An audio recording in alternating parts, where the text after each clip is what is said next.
Johanna, Johanna, wake up, my dear. Do you know what time it is? I need to go to Alderman Judd's house soon, and I haven't eaten breakfast yet. Your mother has gone to Parson Lupin's. Johanna, dear, can you hear me? Mr. Oakley, who makes glasses, said this outside Johanna's room. After a moment, Johanna replied softly, I'm coming, Dad. I'll be down in a moment. Don't rush, my dear, take your time. Mr. Oakley went back downstairs and sat in the room behind the shop. Soon, Johanna, his beloved daughter, joined him. She was really beautiful and graceful. She was 18 years old, but she looked younger. Her face showed sweetness and intelligence, which seemed to challenge aging. Her hair was shiny black, and her eyes were deep blue. She didn't have a strong or stern beauty, but her face showed grace and sweetness.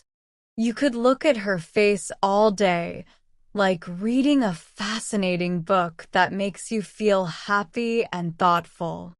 Her voice had a hint of sadness, making it sound even more musical, though sad.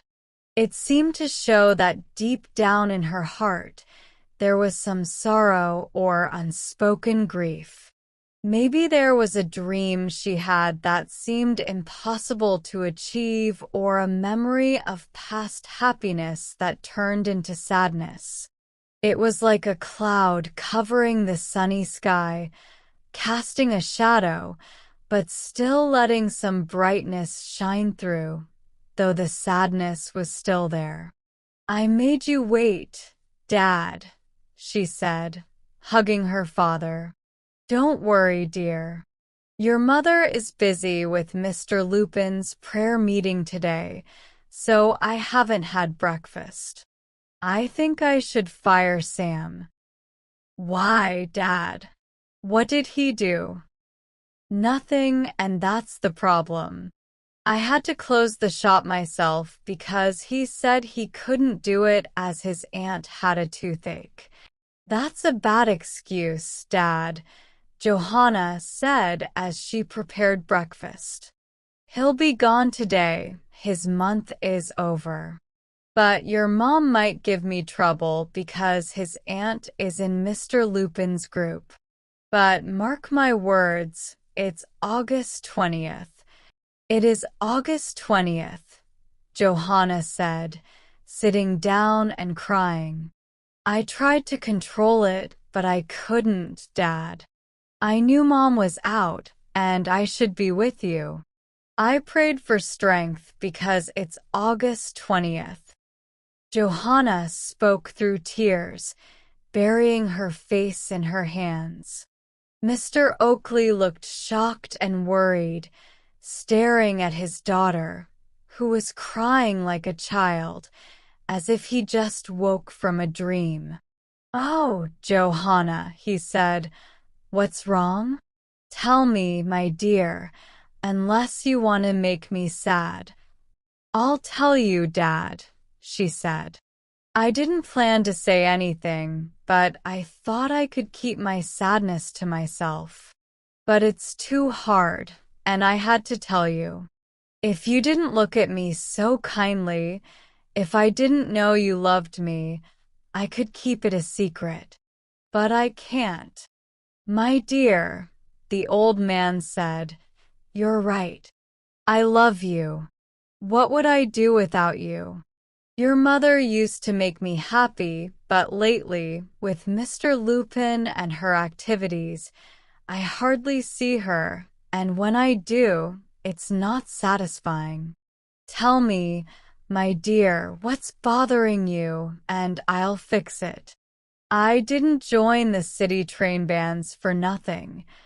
Dad, I know you'd do anything for me, but you can't bring the dead back to life.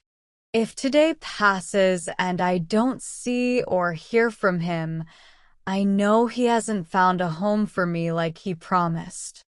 He must have found trouble instead. He said he would." She cried bitterly, and Mr. Oakley didn't know what to do or say. "My dear, who is he? I hope you don't mean—" "Shh, Dad, shh. I know who you're thinking of, but I feel like he's gone. So, please, don't speak badly of him. You're talking about Mark Angestri. Yes, and even if he had faults, he truly loved me. My dear, I won't say anything to upset you. What's making today so sad for you?" "I'll tell you, Dad. 2 years ago today, we last met in the Temple Garden. He had an argument with his uncle, Mr. Grant. Dad, Mark wasn't at fault because—" "All right, dear, you don't need to say more about that. Girls usually defend their lovers.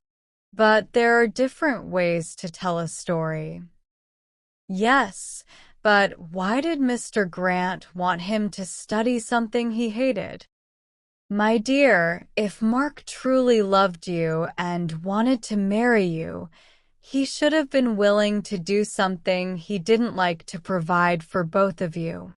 "Yes, but Dad, you know it's tough for a young person to give in completely when they disagree. So, Mark and his uncle argued, and it escalated. Maybe if Mr. Grant had been kinder, Mark would have listened." "Yeah, that's often how it goes." Mr. Oakley nodded. "There are always excuses. But keep going, dear. Tell me what happened next." "I will, Dad. 2 years ago today, we met. He said he and his uncle argued and couldn't make up. We talked a lot." "Ah, I bet you did.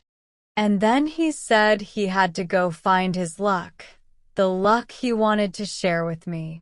He had a chance to go to India, and if he succeeded, he'd come back with enough to start a new life in London, doing something he liked more than law."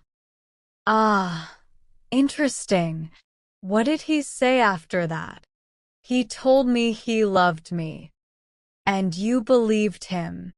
"Dad, if you heard him, you'd believe him too." His voice was so sincere, like nothing fake.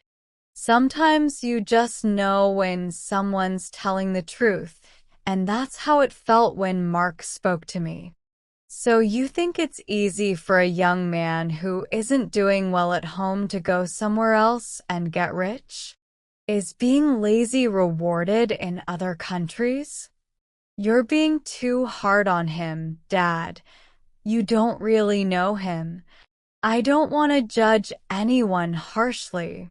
You probably understand him better than I do since you know him more personally. Go ahead and tell me everything." "We agreed, Dad, that on this day 2 years ago, he'd either come to me or send a message about where he was. If I didn't hear from him, I was supposed to think the worst, and I can't help but think that now. But it's not the end of the day yet." "I know, but I'm not very hopeful, Dad. Do you think dreams can predict the future?" "I'm not sure, my child. I don't usually believe something just because I dreamed it, but I've heard some stories where dreams turned out to be true. Maybe this is one of those times. I had a dream last night. I was sitting on the beach, and all I could see was endless water. The waves were loud, and the wind was getting stronger. In the distance, I saw a ship fighting the waves. Sometimes the waves lifted it high, and other times it sank deep. I could only see the top of the mast. The storm kept getting worse, and I heard a strange sound. A flash of light showed me they were trying to get help.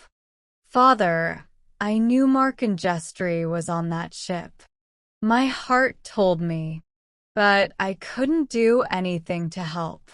I could only watch in silence and fear. Then I heard a cry, a loud, wailing cry that told me the ship's fate. I saw it break apart and then silence. But soon after, there was another cry, the desperate cry of those who sank with the ship. It was a terrible sound, one that stays with you and haunts your dreams. And this all happened in your dream? Yes, Father, it did. And you couldn't do anything to help? No, I couldn't. I felt completely powerless. It sounds very sad. It was, and it gets worse. The ship sank, and the cry I heard was from those clinging to the wreckage, barely holding on to hope. They had nowhere else to turn for safety. Nowhere. Everything was lost, and despair filled the air. I wanted to scream, to beg for mercy for those brave souls who trusted their lives to the sea. As I strained to help, I saw a small figure in the water. It was a man clinging to a piece of the wreckage. I knew it was Mark and Jestry. But, my dear, you can't be upset by a dream. It made me sad. I reached out to save him. I heard him cry out my name, pleading for help. But it was hopeless. He fought the waves as hard as he could. He couldn't hold on any longer, and I watched him vanish before my eyes. Don't say you saw him, my dear. Say you think you saw him. It was a thought I won't forget for a long time. Well, my dear, it's just a dream. And regardless of anything concerning Mark and Jestry that might upset you, you made a rather foolish agreement. Think about all the problems he might face in keeping his promise to you. You know I care a lot about your happiness.